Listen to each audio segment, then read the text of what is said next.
The snow had fallen steadily for 2 days, blanketing the small town of Arden Ridge in a silence so thick it swallowed even the memory of sound.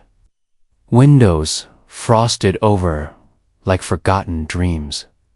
Power lines sagged under the weight of ice, and most families huddled inside with cupboards full of canned goods, flickering candles, and board games meant to distract from the howling wind. On the far edge of town, nestled behind a narrow, twisting lane bordered by sleeping birch trees, stood a weathered blue cottage that looked like it had grown straight from the earth. There lived Miss Loretta Mae Johnson, a 76-year-old retired schoolteacher, whose bones ached before the weather changed and whose memories often whispered to her late at night when the fire burned low. She sat in a rocking chair passed down from her grandmother, wrapped in a quilt she had sewn with her sister when they were just girls, sipping weak tea and listening to the wind claw at the window panes like a lost soul trying to come home. Life had been a quiet one since her brother Clarence passed away 5 winters ago. They had never married, neither of them. Instead, devoting their years to caring for the students who came and went through their small-town classroom, teaching history, reading, kindness, and the occasional life lesson disguised as arithmetic. The neighbors didn't visit much. Some nodded politely at the grocery store. Others simply looked past her like she was part of the landscape, familiar, unchanging, and somehow invisible. But Loretta never let resentment settle into her spirit.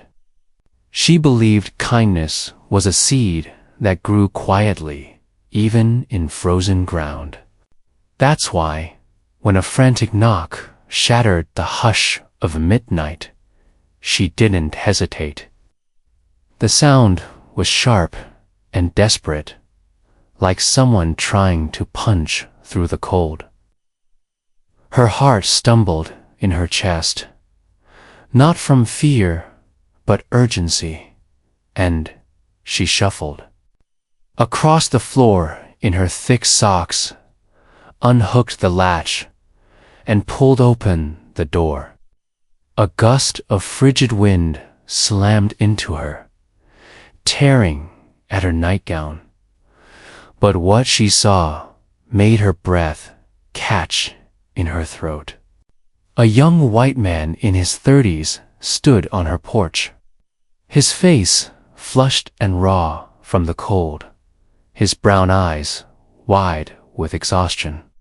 His arms wrapped around a bundled toddler whose face was barely visible beneath a tangle of pink fleece and tears.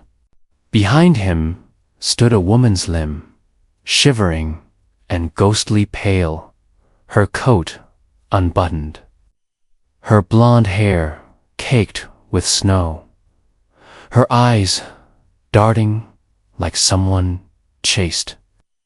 "Please," the man gasped, his breath fogging in the air.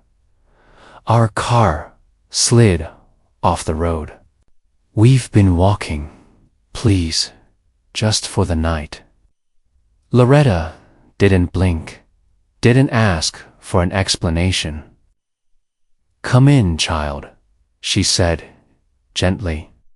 "Bring that baby out of the cold." She stepped aside and ushered them into her kitchen, where a fire crackled in the stove and the faint scent of molasses bread lingered. The man Ben, as he later introduced himself, gently placed the child on a chair and began removing her tiny boots, revealing bright red toes. The woman, Marissa, hovered nearby, her arms wrapped tightly around herself, eyes flicking toward the frosted window, like she was afraid something or someone might be out there watching. Loretta moved instinctively.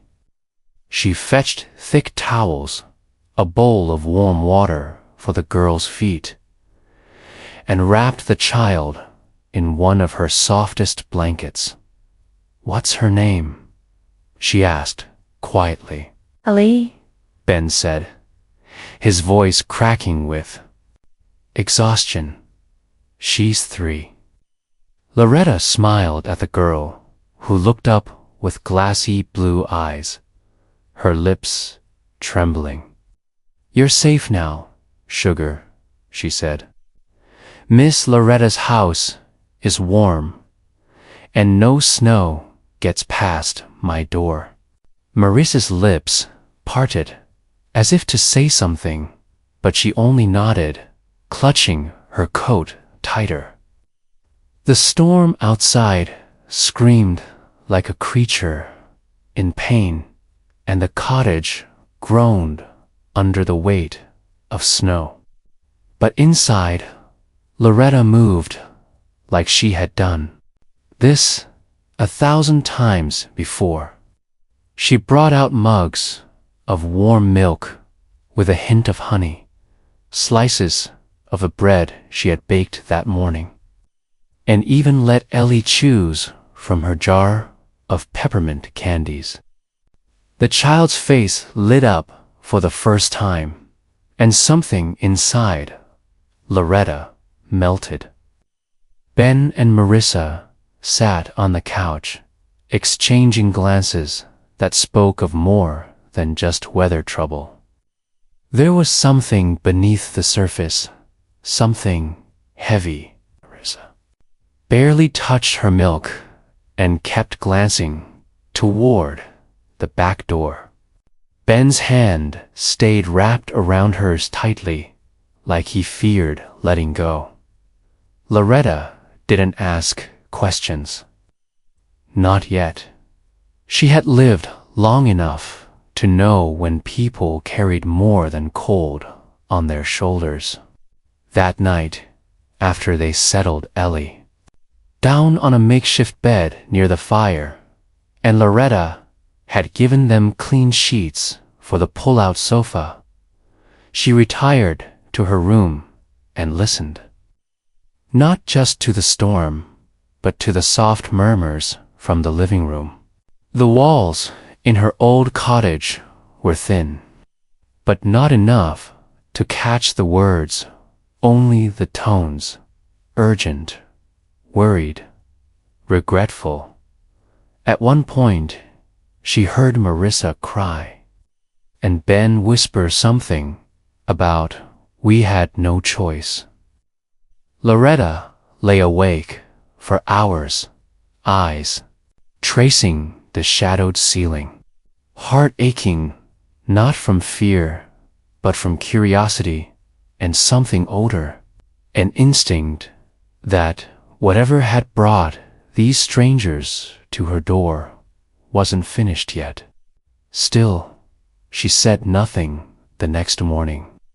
She made oatmeal with raisins and brown sugar, dressed Ellie in one of her great-niece's old sweaters, and even let her choose a book from the shelf to read aloud.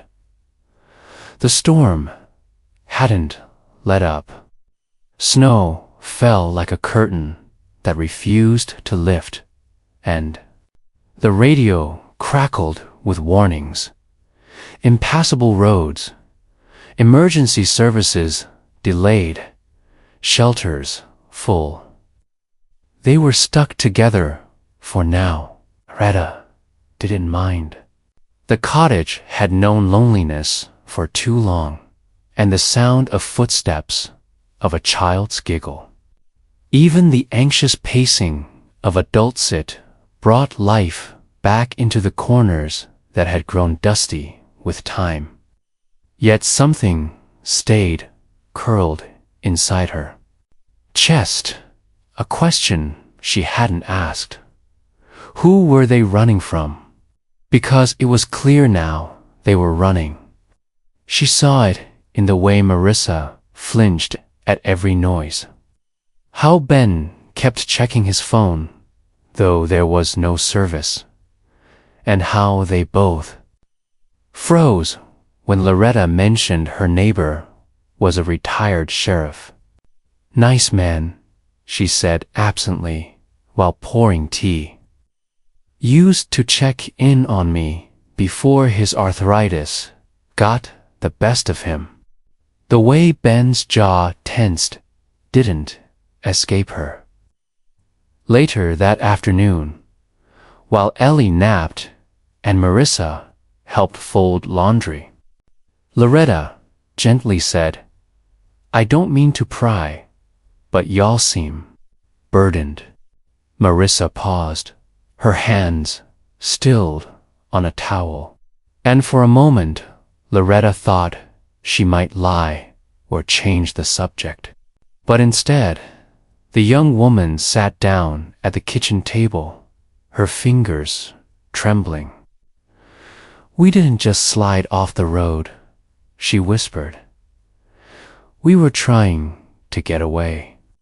Loretta listened, heart thudding. "From who?" she asked softly. "My father," Marissa said, her voice shaking. "He's not the man he pretends to be, and if he finds us, he'll take Ellie." Ben entered the room just then, his face pale as if he knew the words spoken would not be taken back. Loretta looked between them and said nothing for a long moment. She reached across the table and gently placed her hand over Marissa's. "You're safe here," she said again, this time with a new kind of gravity. But even as she spoke the words, she knew the storm outside wasn't the only one they had to weather. The morning sun didn't rise so much as struggle through the thick, gray clouds that still loomed heavy over Arden Ridge, casting everything in a dull silver glow that shimmered against the endless white outside Miss Loretta's windows. And though the snow had stopped falling some time before dawn, the silence it left behind felt heavier than the storm itself. In the hush of that morning stillness, the truth hung between them, like the steam from the teacups Loretta poured without asking. Marissa's words from the night before circled endlessly in Loretta's mind. "If he finds us, he'll take Ellie," a sentence weighted with fear, history, and a pain that went far beyond a family argument.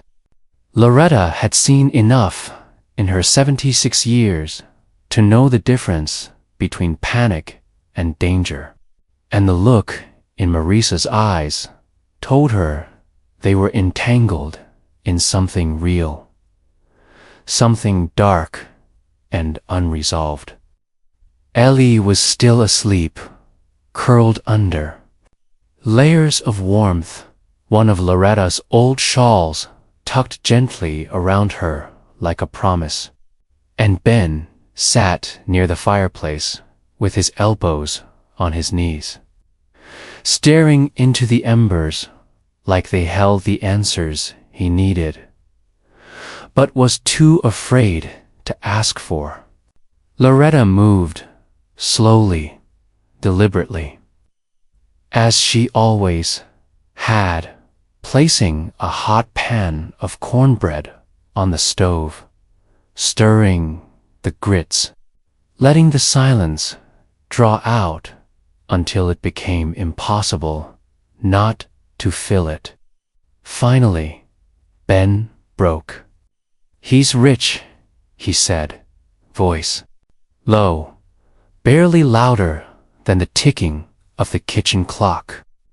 Her father, not just wealthy, powerful, political money, business ties, people who owe him favors, and he thinks we're nothing but a phase. He looked up, eyes glassy. He told Marissa she could choose him or ruin. She married me anyway. Marissa stood near the door, arms crossed tightly over her chest. "When I got pregnant with Ellie, he told me I was dead to him, but he still sent money. Always money. Every birthday, every Christmas, even after saying I was cut off, the envelopes kept coming." Loretta said nothing, just nodded slowly, letting them speak. "It was like he wanted control, even without speaking to me," Marissa said. "Then, last week, Ben lost his job. They were downsizing, and he was the first to go. We were already behind on the rent." Ben's voice turned bitter. And like clockwork, her father showed up, in person, with lawyers. A car parked outside our place all night. Offered us a deal, come home, let him raise Ellie, and he'd fix everything. Said we weren't fit to raise her. Maurice's hands clenched.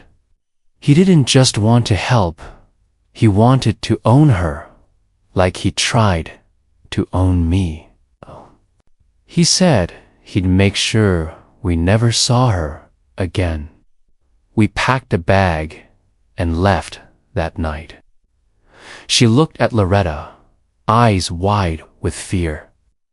We didn't even know where we were going.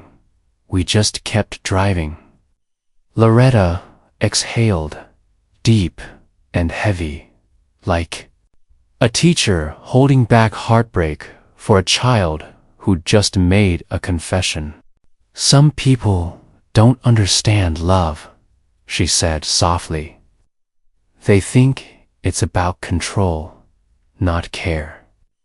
She looked at Ellie, who had started to stir under the shawl, blinking at the firelight. "He'll come looking," Ben whispered. "He probably already is. He'll check hotels, friends, maybe even put out a missing persons alert. Once he realizes we're not where he expects, he'll cast a net." Loretta looked out her frost-covered window at the snowdrifts that had buried her fence and mailbox. "Good luck getting into Arden Ridge," she said dryly. "This storm just bought you time." But in her gut, she knew time wasn't the only thing they'd need. And Ben helped shovel a narrow path outside. Marissa sat beside Loretta with trembling hands and said, "He used to lock me in the wine cellar when I disobeyed him." The words came out flat, as though she were reading someone else's story. "Not beat me. Never left bruises. But that's not the only way to break someone, is it?" Loretta didn't speak for a long time. She reached over and took Marissa's hand, wrinkled fingers closing over hers like roots grounding a young sapling in a storm. "Your pain is real," she said. "And no man, father or not, gets to take your child as punishment for choosing peace over control.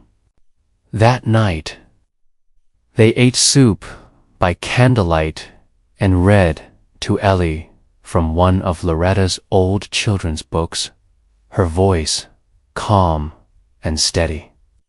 The kind of voice that soothed generations of frightened little ones during fire drills, storms, and first day. Tears as the shadows danced across the walls. Loretta realized something she hadn't felt in years. Purpose. Her home, which had been so silent and hollow for so long, now echoed with footsteps, laughter, even the occasional argument muffled by walls and regret.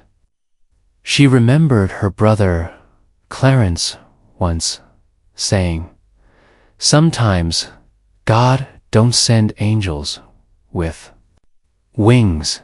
Sometimes they drive up lost and cold in the middle of the night." She thought of that now, watching Ellie tuck herself into the makeshift bed beside the fire, her stuffed toy gripped tight, and wondered who had saved who. But peace never stays untouched. The next morning brought the thud of tires crunching over snow, too purposeful, too close. Loretta froze, ladle still in her hand. A black SUV had stopped at the edge of her narrow drive, engine idling, windows dark. "Key found us," Marissa whispered. Loretta's voice was calm but firm. "Go to the cellar. Now, take Ellie. Don't say a word." Ben hesitated, but Loretta's eyes blazed with a strength that made him obey. She handed him the iron cellar key, the same one her grandfather had used to hide people during a much older kind of storm. Moments later, she opened her front door. A tall man in a gray coat stepped out of the SUV, his shoes unsuited for snow, his hair still perfect. Behind him, a second man in sunglasses remained in the vehicle. "Good morning," the man said smoothly. "I'm looking for my daughter and my granddaughter." Loretta folded her arms. "Plenty of daughters in Arden Ridge," she replied evenly. "What makes you think I've got yours?" The man smiled, but it didn't reach his eyes. They were seen turning off near this area. "You're the only house 4 miles. I'd appreciate it if I could come in and speak with you." Loretta stepped out onto the porch, letting the door close gently behind her. "Don't recall inviting you," she said. "This is private property." His voice hardened. "Miss Johnson, is it? I've done my research. You live alone, retired, no visitors for months, until now." Loretta raised her chin. "Maybe I took in a stray cat." The man laughed dryly. "I assure you, I don't want trouble. I just want what's mine." Tita's eyes narrowed. "Is that what you call your daughter and her child?" "Yours." He stepped closer. "You don't know what's going on here, ma'am." "I know when someone's scared enough to run through a snowstorm with a baby," she snapped. "And I know fear when I see it in a mother's eyes." He studied her for a long moment, something colder than winter in his expression. Then he smiled again. I'm staying at the inn in town. In case you remember anything useful. He handed her a card. She didn't take it. Good day, sir, she said, and closed the door in his face. Inside, she waited until she heard the car pull away before unlocking the cellar. Ben and Marissa emerged, pale and shaking. Ellie clung to her mother, too young to understand, but wise enough to sense the danger. Loretta sat them down and spoke carefully, like she was writing a lesson plan for the last day of school. He'll come back, she said. He knows you're here. But I won't let him take her. Not as long as you're under my roof. Marissa's eyes filled with tears. But what can we do? He has lawyers, power, people who listen to him. Loretta nodded slowly. Then we'll give them a reason to listen to you. She stood, her voice low but resolute. I may be old, but I know things, and I've seen men like him fall. Sometimes all it takes is the truth spoken by the right voice at the right time. That night, while Ben drafted a letter to a legal aid group, Loretta recommended and Marissa wrote down every detail she could remember about her father's threats. Loretta made tea and watched the flames. But inside, the real storm had just begun. Loretta Mae Johnson was ready for it. The next morning brought with it a strange calm, the kind that didn't feel like peace, but like the quiet breath before something breaks. And inside the blue cottage at the edge of Arden Ridge, Loretta Mae Johnson moved through her kitchen with practiced grace, pouring coffee into chipped mugs while her mind churned with purpose and resolve sharpened by decades of knowing right from wrong. Even when the world tried to blur the lines. Marissa sat at the table, looking smaller than she had days before, as if fear had carved away her strength with each passing hour. And Ben stood at the window like a soldier waiting for the next strike. The night before, Loretta had made calls not to police because she knew better than to rely on systems that too often looked the other way when power spoke but to old friends.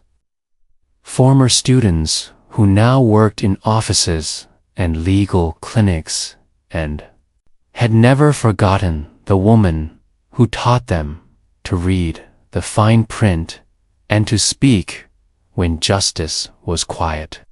We have a meeting, Loretta said, sliding a slip of paper across the table to Marissa. Today, noon, I pulled some strings. A woman named Teresa will meet us at the church Annex Family Law. Strong reputation, not scared of old money bullies. Ben looked up, worry flickering across his face. But what if he follows us? What if he makes a scene? Loretta smiled grimly. Then let him. We won't be hiding anymore.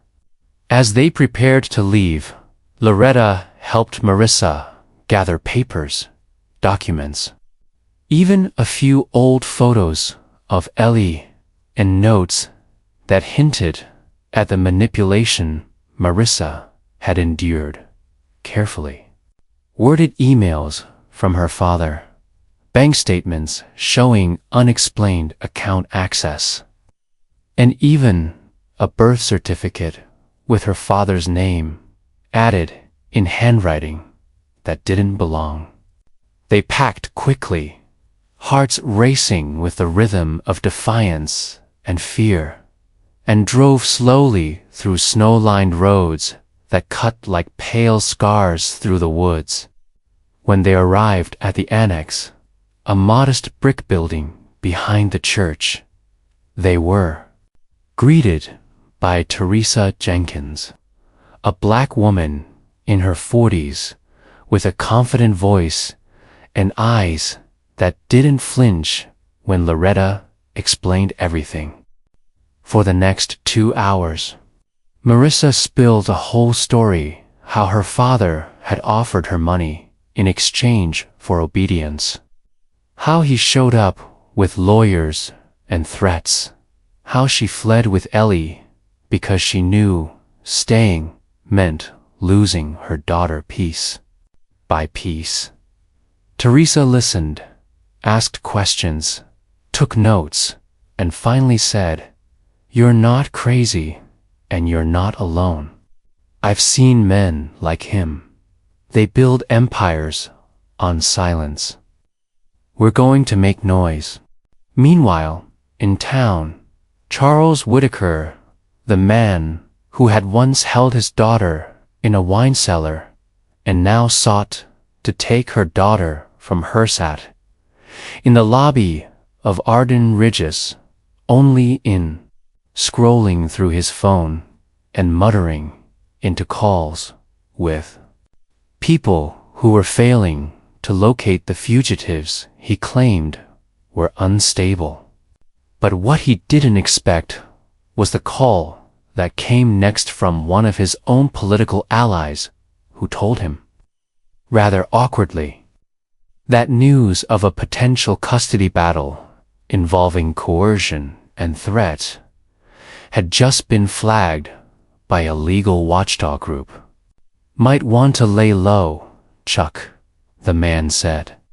"This thing has traction, and that teacher, woman Loretta, something. She's connected to a whole lot of voices."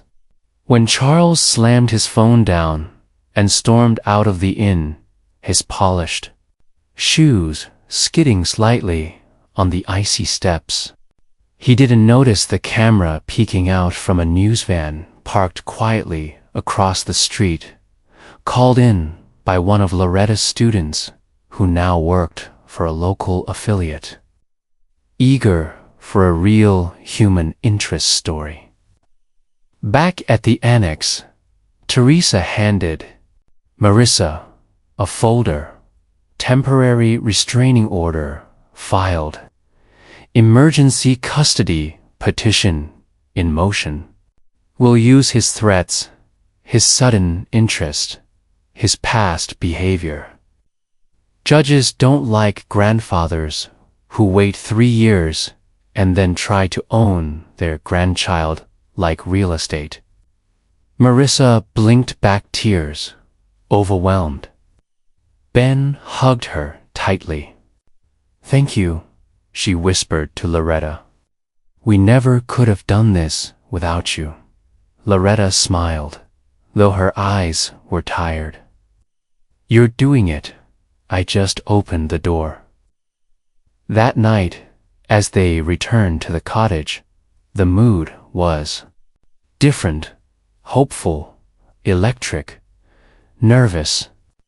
Ellie sensed it too, clinging to her mother's leg with the quiet awareness children have when things begin to shift.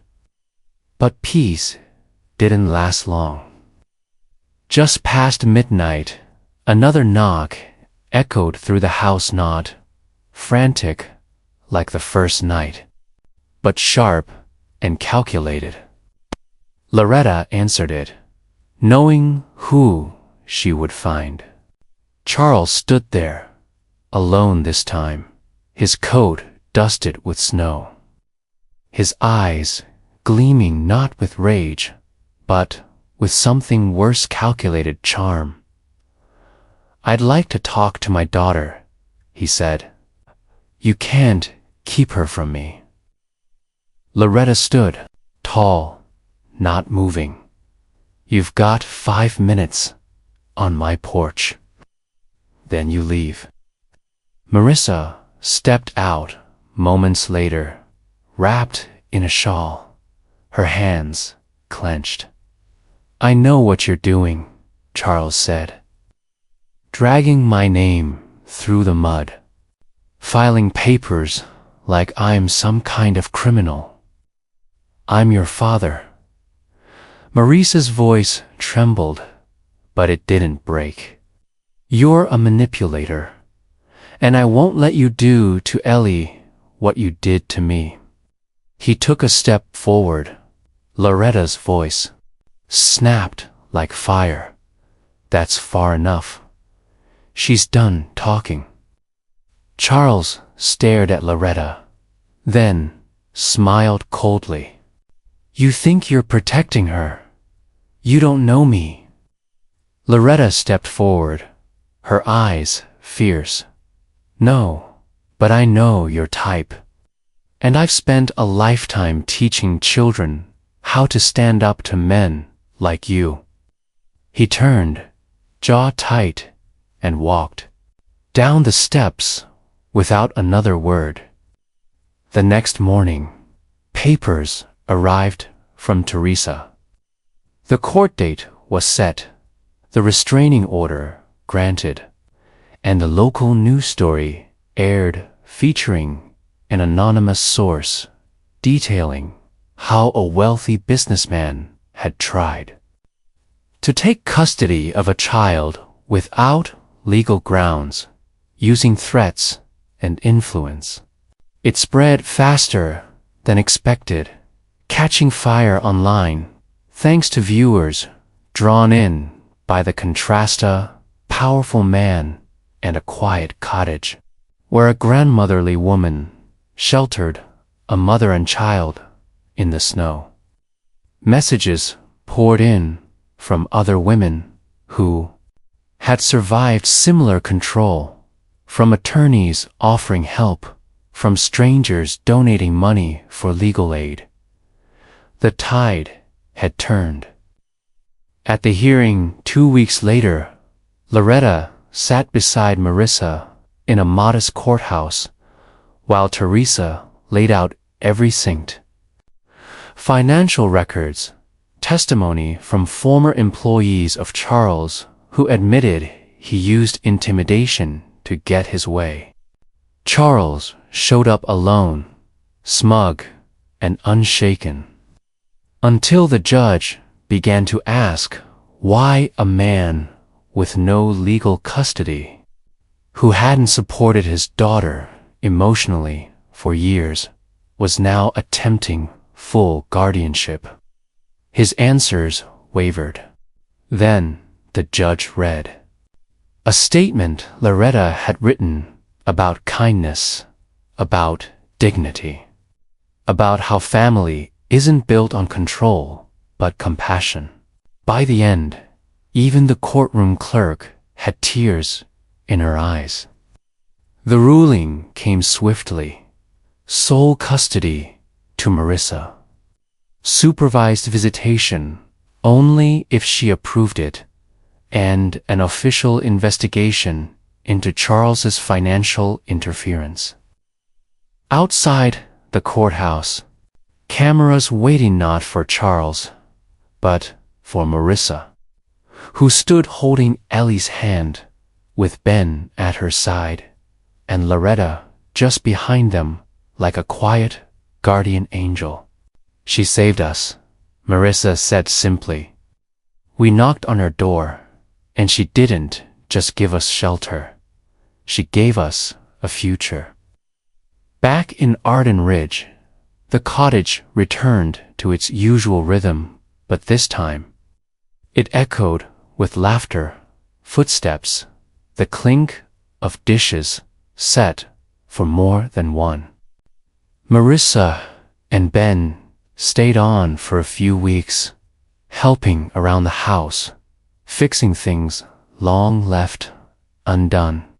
And when the snow finally melted and green began to peek through the white, they surprised Loretta with news they had found a home nearby, walking distance from the cottage, and wanted Ellie to grow up knowing the woman who had saved them not with a sword, but with soup, warmth, and unwavering kindness. On the day they moved, Loretta stood at the gate, waving as their little car pulled down the gravel road, and Ellie shouted from the back seat, "Love you, Miss Loretta." She smiled through tears, heart full.